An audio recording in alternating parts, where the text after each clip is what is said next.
সোহাগের জন্য নেশা ছেড়ে দেয় সূর্য। সূর্য রান্নাঘরে সোহাগের সাথে মিলে রান্না করছে দেখে মৌরাক্ষী রেগে যায় আর নিজের রুমে যেয়ে সোহাগকে জব্দ করার জন্য নিজের বন্ধু সংযুক্তাকে ফোন করে আর বলে সোহাগের ব্যবস্থা করতে হবে, খুব বাড়াবাড়ি করছে, আমি ওকে আমার ছেলের বউ বলে মানতে পারছি না।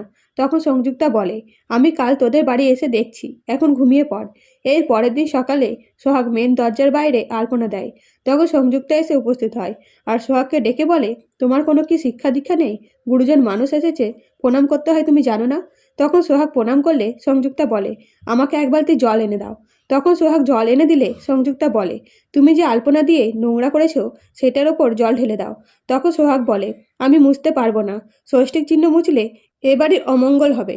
তাও সংযুক্তা আলপনা জল ঢেলে দিলে সোহাগ কষ্টে সূর্যের রুমে এসে সূর্যের সমস্ত ড্রিঙ্কের বোতল লুকিয়ে দেয়। এদিকে সূর্য ঘুম থেকে উঠে একটা বোতল দেখতে না পেয়ে বলে সোহাগ তুমি কি বোতলগুলো লুকিয়ে রেখেছো? তখন সোহাগ বলে লুকাবো কেন, আমি কি এসব খাই? তখন সূর্য বলে সেটাই তো, তুমি তো এসব খাও না, তাহলে আমার বোতলগুলো কে সরালো? তখন সোহাগ বলে জানি না। এরপরে সোহাগ রান্নাঘরে সবার জন্য কফি বানায়।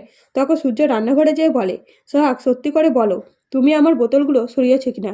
আমি যদি জানতে পারি আমার ড্রিঙ্কের বোতল তুমি সরিয়েছো তাহলে আমার থেকে কেউ খারাপ হবে না, তুমি সূর্য মল্লিকের আসল রূপ দেখতে পাবে।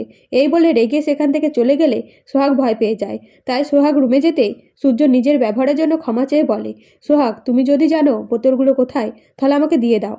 তখন সোহাগ দুটো বোতল নিয়ে আসতেই সূর্য বলে ধন্যবাদ সোহাগ বোতলগুলো খুঁজে এনে দেওয়ার জন্য। কিন্তু সোহাগ বোতলগুলো সূর্যের সামনে ভেঙে ফেললে সূর্য রেগে সোহাগকে থাপ্পড় মারতে যায়। তখন সোহাগ বলে থামলেন কেন, মারুন আমাকে। এইভাবে সূর্য আর সোহাগের মধ্যে ঝামেলা লেগে গেলে মৌরাক্ষী বলে এতদিনে সূর্যের নেশা কাজে লেগেছে, তো সূর্য কি নেশা ছেড়ে দেবে? কমেন্ট করে জানাবেন আপনাদের মতামত। ধন্যবাদ।